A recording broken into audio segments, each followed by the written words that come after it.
Un itinerario personal y familiar acompañados por la psicología y la espiritualidad. Psicoespiritual, el podcast. Presentado por Psicodata Venezuela, la Escuela de Psicología y la Parroquia María Trono de la Sabiduría de la Universidad Católica Andrés Bello. Psicoespiritual, el podcast, es lo que hoy comienza a unirnos en esta aventura. Es un podcast para el crecimiento psicoespiritual. Es un podcast muy original, un podcast que nos va a ayudar a crecer como personas. Y lo vamos a hacer desde la aventura de lo que va a suponer el camino de la Navidad.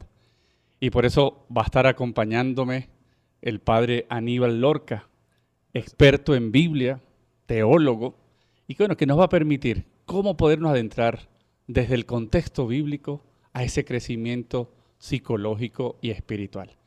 Y bueno, como vamos a comenzar con la Navidad, ¿qué es eso de Navidad? Porque por un lado hay gente que dice, no tengo motivos para celebrar la Navidad, pero por otro lado también hay gente que la Navidad es lo máximo, pero hay un peligro, y el peligro es que puede ser una droga, en el sentido de que tengo muchos problemas, una situación es como muy dura, y viene la Navidad y hago todo, disfruto cada detalle, adorno, pongo el arbolito, pongo el pesebre, pongo cantidad de cosas, comida, e incluso se me puede ir hasta todo el dinero, pero la Navidad hay que celebrarla. Cuando llega enero, aquel golpe que nos damos, y muchos dicen, bienvenido a la triste realidad, ¿no? Entonces, bueno, entre unos que niegan, otros que lo viven de manera como muy superficial. ¿Esa es la Navidad, Aníbal? No, Dani, esa no es la Navidad. La Navidad más bien nos recuerda el nacimiento del Dios que entra en esta historia. El nacimiento de Dios que nos invita a reinventarnos cada vez en los distintos momentos, en las distintas situaciones, en los distintos contextos. Entonces, más allá de ser una droga, la Navidad nos invita a caminar en medio de las dificultades. Todos hemos visto un nacimiento y sabemos cómo hacemos nuestros nacimientos. Y allí se expresa una situación difícil donde nace Dios. No vayas a hacer spoiler, porque eso es lo que vamos a hacer a lo largo de todo este tiempo. Por supuesto, así que apenas ahí lo adelantamos. Pero bueno, la Navidad tiene varios elementos que es muy simbólico y además nos desgastamos por tener. Sí. Uno es la corona de Adviento que adorna este psicoespiritual, el podcast, ¿no? Bueno, ¿qué es eso? ¿Por qué utilizamos una corona de Adviento? Mira, este símbolo es hermoso. Alrededor de 1800 nace este símbolo. A alguien se le ocurrió, tuvo la grandiosa idea de contar progresivamente las semanas que faltaban para llegar a la Navidad. Pero fíjate que tiene luz, no solo luz, sino pino. Y en el contexto de frío, de invierno, el pino se mantiene verde y eso simboliza la vida. Entonces, el Adviento, la corona de Adviento, nos recuerda que incluso en esos momentos fríos, difíciles, hay vida. Puede haber vida y luz. Por eso estas velas. Por lo general tienen 4 velas, 4 semanas antes del nacimiento de Jesús. Y después hay unos datos que quisiera dar las próximas semanas. Muy bien. Y eso es lo que supone en este día, en este tiempo de Navidad, ¿no? En donde los inviernos de nuestra vida, en donde pareciera que todo está muerto, se levanta ese pino verde, lleno de vida, y además que cada uno le vaya poniendo esa luz. Por eso vamos entonces a comenzar, para poder encender la primera vela del primer domingo de Adviento.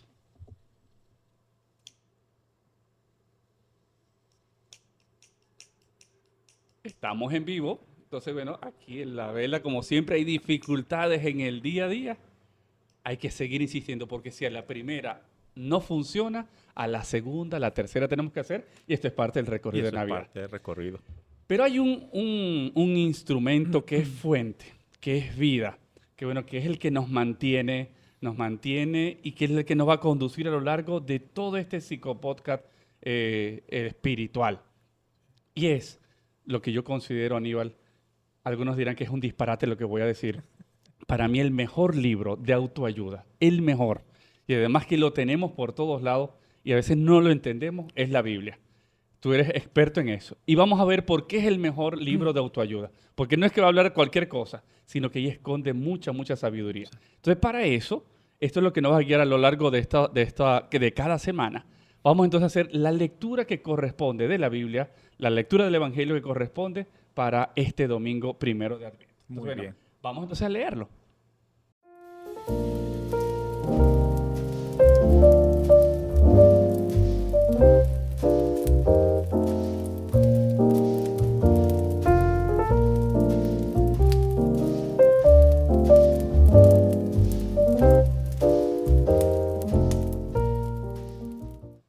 que lo hemos leído, que hemos saboreado estas lecturas, vamos a sacar de esta lectura 5 claves, que es lo que nos va a permitir poder entender mucho más. Porque bueno, tenemos a veces el peligro de que agarramos la Biblia, ponemos un dedo, la interpretamos y bueno, y de acuerdo a lo que me inspira, lo que me dice, entonces yo voy diciendo. Por entonces, si eso es así, Aníbal, todos los años que tú has estudiado en Roma, en el bíblico, creo que has perdido el tiempo. Así, ¿cómo podemos entonces entender la Biblia? Danos un tips para entonces poder entrar en las lecturas de hoy. ¿Sí? ¿Qué significa tocar la Biblia? ¿Qué significa aproximarse con ella? Tocar la Biblia, aproximarse a la Biblia, significa entrar en un mundo realmente mágico, pero casado con la realidad. Un mundo de símbolos, un mundo de signos, donde se nos abre la realidad y cada día nos va diciendo o nos va mostrando elementos de nuestra vida cotidiana. Pero para eso necesitamos estudios de historia, una serie de elementos que nos ayuden a interpretar la Biblia, para poder hacer ese diálogo entre lo que la Biblia quiso decir en aquel tiempo y lo que nos dice hoy a nosotros. Mira, y para estrenarnos, la Biblia que tiene muchos géneros, la lectura que hemos hecho ahorita, sí. El género que nos tocó es el género apocalíptico. Apocalipsis suena algo raro. Apocalipsis, lo primero que nos viene es el 666, así es la bestia, el demonio, incluso hasta la pava. ¿Eso es así? Hasta el fin del mundo, pareciera. ¿Qué es eso de género apocalíptico? El género apocalíptico es uno de los géneros que más me gusta. Cuando hablamos de género, hablamos de formas como el ser humano se comunica. Y el género apocalíptico se distingue porque tiene muchos símbolos, muchos signos, pero sobre todo porque este género nace en los momentos de dificultad para hacernos crecer en la esperanza. Es decir, y eso es una de las cosas más bellas que tiene el Apocalipsis. Uno de los momentos apropiados para este momento. Y sí. Además que nos da... Mira, en esta lectura que hemos hecho, la primera frase que subrayamos dice, habrá señales en el sol, la luna y las estrellas. ¿Por qué subrayamos esa frase? Bueno, como acabamos de decir, el género apocalíptico, Dani, tiene muchos símbolos, muchos signos. Y aquí recogemos una serie de símbolos que nos hablan sobre, por un lado, antiguas divinidades, como el sol, la luna, pero el otro que quiero resaltar es el mar. ¿Qué significa el mar en el Apocalipsis? El mar en la Biblia es aquel lugar donde se concentran todas las fuerzas que son contrarias a la dinámica de Dios. Entonces, cuando habla de todo esto y esta inestabilidad en la Biblia en la cita que acabamos de leer, se nos está hablando de un momento de angustia, de miedo, incluso de parálisis, si nos descuidamos. Bueno, pero como nosotros no tenemos nada de eso, no experimentamos ni angustia, ni miedo, entonces eso como que no nos toca a nosotros, ¿no? Mira, precisamente yo creo que ahí está el primer elemento, Aníbal. Creo que gracias por darnos lo que supone esta simbología, porque es clave para poderla entender. Y ahí entonces, a nivel psicológico, algo que nos ayuda para poderlo ver desde allí es primero darnos cuenta. ¿Sí? Eso pasa muchas cosas por delante y el tema de darnos cuenta es un ejercicio que tenemos que hacer hasta 2 horas después de muerto, es decir, para toda la vida. Y en ese darnos cuenta, cómo poder identificar realmente lo que me está angustiando. Entonces, el primer paso, además de darnos cuenta, es decir, bueno, ¿cómo me estoy sintiendo? ¿Cuáles son mis miedos? ¿Y cuáles son esos miedos que me están paralizando? ¿Cuáles son esos miedos incluso que me están haciendo huir? ¿Cuáles son aquellas situaciones que al final me van generando dificultades en mi relación de pareja, en mi vida familiar del día a día, en mi trabajo, en mis relaciones, ¿no? Entonces, bueno, ese punto yo creo que por eso este primer paso de esta lectura es cómo podernos darnos cuenta y poder asumir, porque sabiendo que esto tampoco tiene la última palabra, ¿no? Sí, esto no tiene la última palabra y ha dicho algo muy importante, Dani. Los símbolos se interpretan como también nuestras realidades en el día a día. Por eso es muy interesante a nuestros miedos, a nuestras dificultades, ponerle nombre. Una vez que se le coloca nombre, identificamos, podemos trabajarlo. Y lo mismo nos dice el Apocalipsis. Con los símbolos nos dice, miren, hay una serie de circunstancias, de situaciones, nos las expresa para después trabajarlas. No es para quedarnos allí. Eso. Y una vez que ponemos nombre, en ese darnos cuenta, tenemos que darnos algo que es importante en esta lectura de hoy. Hay una frase que creo que es lo que nos sustenta de nuestra experiencia espiritual. La voy a leer, voy a ponerme mis lentes porque ya mi presbicia ahí va dando. Dice, entonces verán al Hijo del Hombre que llega. Mira, esto es realmente un elemento súper importante en la apocalíptica bíblica. El Hijo del Hombre aparece en varios contextos del Apocalipsis y en este contexto nos recuerda que Dios está con nosotros. Y es un elemento que va a salir después en todo este proceso, en este camino que vamos a realizar. Dios con nosotros. Emmanuel, no estamos solos. Dios nos acompaña. Lo que tenemos que ver es en la realidad cómo nos acompaña. A través de qué situaciones, personas, contextos, ideas, libros nos va acompañando Dios. Y ahí es en donde está fundamentalmente esa base que es la fe. Miren, diferentes estudios científicos lo reportan, lo demuestran, cómo la fe es un sustento. Y por eso lo que estamos escuchando, lo que estamos viendo, este psicoespiritual podcast, ¿sí? Creo que eso nos va dando mucho más herramientas. Porque una de las convicciones fundamentales en la vida es no sentirnos solos, ¿sí? Y ese tema de sentir que Dios está conmigo, que la bendición está conmigo, es un elemento que es clave. Pero bueno, no solamente es darnos cuenta que Dios está conmigo, que me sostiene, que me da vida, sino que además yo tengo que dar respuesta. Por eso, una de las cosas que aparece en la lectura, otras que vamos subrayando, dice, además de darme cuenta que Dios me acompaña, es enderezarme y levantar la vista. ¿Qué significa eso en la Biblia? ¿Qué elementos hay detrás? Que bueno, que uno a primera vista no lo lee fácilmente. Sí, tú sabes que yo soy aficionado por las lenguas bíblicas y es un verbo en griego que significa, pudiéramos traducir como reponernos, ponernos de pie, resucitar de nuevo. Y yo creo que a esto nos llama a estas lecturas. En momentos difíciles, en momentos, en contextos que son adversos, como nosotros no nos dejamos ganar por la situación, sino que nos reponemos y respondemos a las distintas circunstancias que se van presentando en el día a día. Pero eso es la imagen de reponerse, alzar la cabeza, resucitar, resurgir, reinventarse, para mí es muy potente.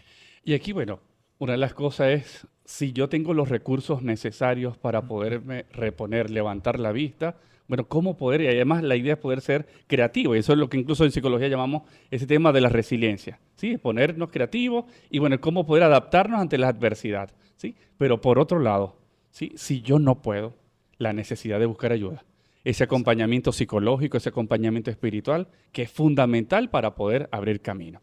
Pero bueno, ahí tenemos, a lo largo de este tiempo, vamos a ir viendo cómo nos podemos ir reponiendo. Finaliza, ¿sí? La lectura con una frase que es clave, porque ha llegado el día de su liberación.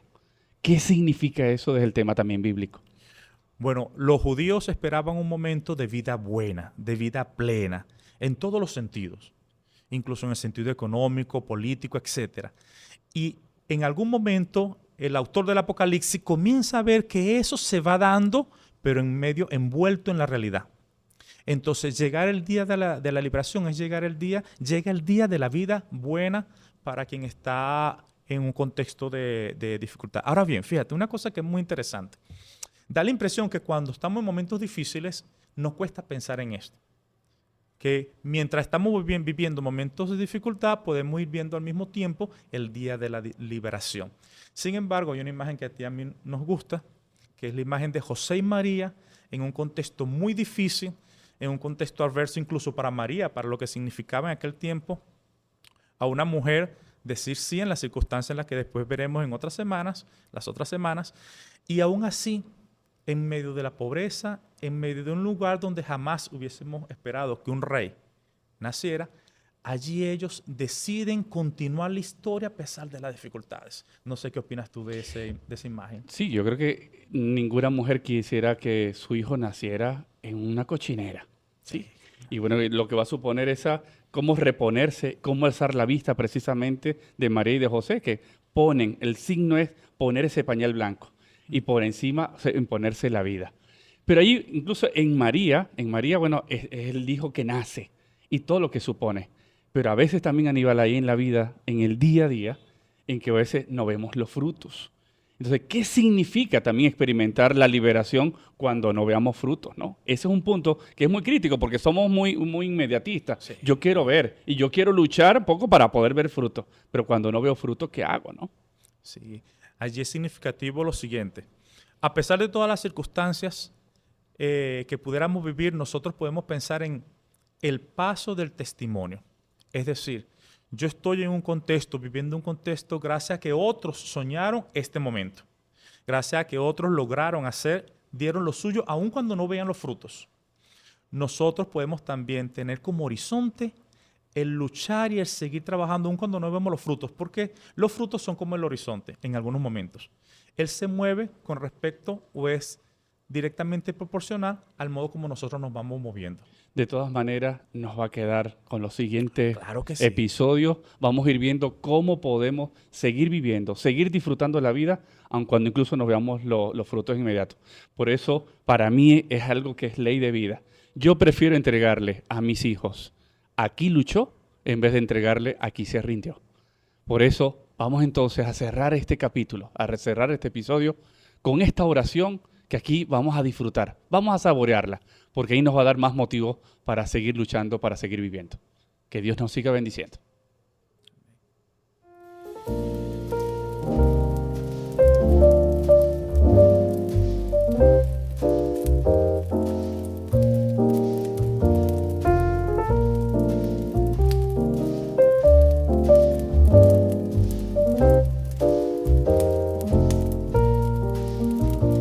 No olvides suscribirte, darle like y compartir con tus seres queridos y en tus redes sociales.